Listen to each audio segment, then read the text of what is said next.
जय माता दी। ओम दुम दुर्गाये नमः।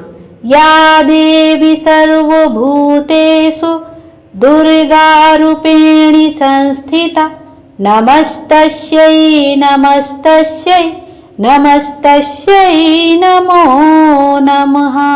आप सभी कमेंट में जय माता दी अवश्य लिखिएगा। आइए आज के वीडियो में हम लोग श्रीमद् दुर्गा सप्तशती के 10वें अध्याय का श्रवण करेंगे।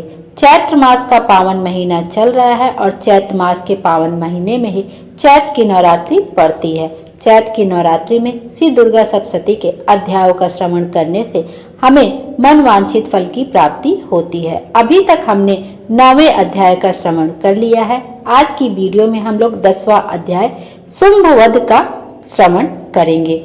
आप आसन बिछा के बैठ जाइए और हाथ जोड़कर सच्चे दिल से 10वें अध्याय का श्रवण करिए।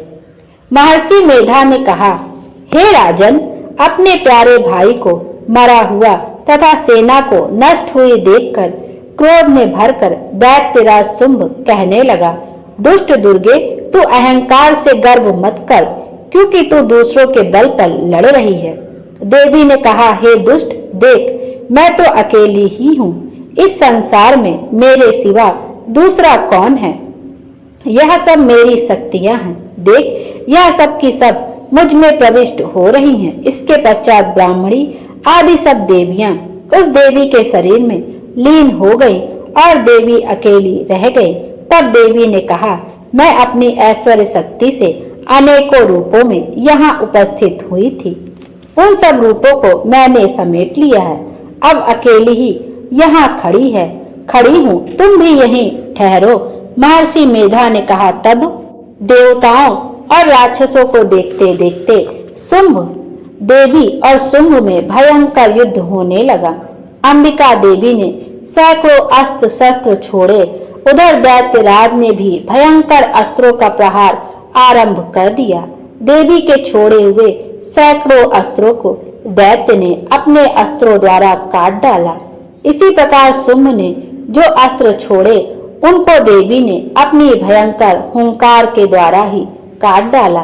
दैत्य ने जब सैकड़ों बार छोड़कर देवी को ढक दिया तो क्रोध में भरकर देवी ने अपने बाणों से उसका धनुष नष्ट कर डाला। धनुष कट जाने पर दैत्येंद्र ने शक्ति चलाई, लेकिन देवी ने उसे भी काट कर फेंक दिया।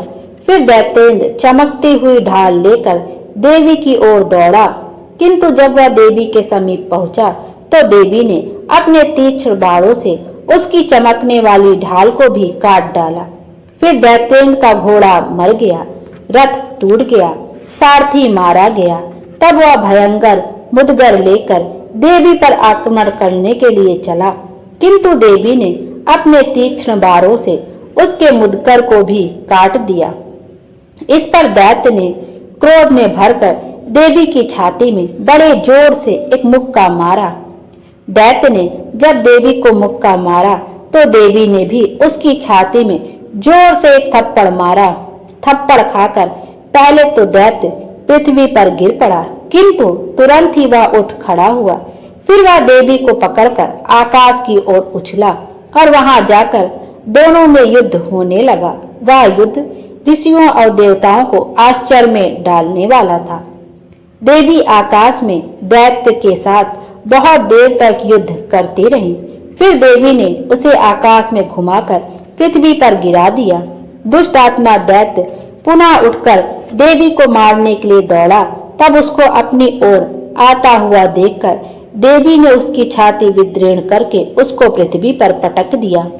देवी के त्रिशूल से घायल होने पर उस दैत्य के प्राण पखेरु उड़ गए और उसके मरने पर समुद्र, द्वीप, पर्वत और पृथ्वी सब कांपने लग गए। तदंतर उस दुष्ट आत्मा के मरने से संपूर्ण जगत प्रसन्न व स्वस्थ हो गया तथा आकाश निर्मल हो गया। पहले जो उत्पात सूचक मेघ और उल्कापात होते थे वह सब शांत हो गए। उसके मारे जाने पर नदियां अपने ठीक मार्ग से बहने लगी। संपूर्ण देवताओं का हृदय हर्ष से भर गया और गंधर्वनियां सुंदर गान गाने लगी। गंधर्व बाजे बजाने लगे और अप्सराएं नाचने लगी। पवित्र वायु बहने लगी। सूर्य की कांति स्वच्छ हो गई। यज्ञशालाओं की बुझी हुई अग्नि अपने आप प्रज्वलित हो उठी तथा चारों दिशाओं में शांति फैल गई। बोलो माता रानी की जय। 10वां अध्याय यहीं पर समाप्त होता है। कल की वीडियो में हम लोग 11वें अध्याय का श्रवण करेंगे। देवताओं का देवी की स्तुति करना और देवी का देवताओं को वरदान देना।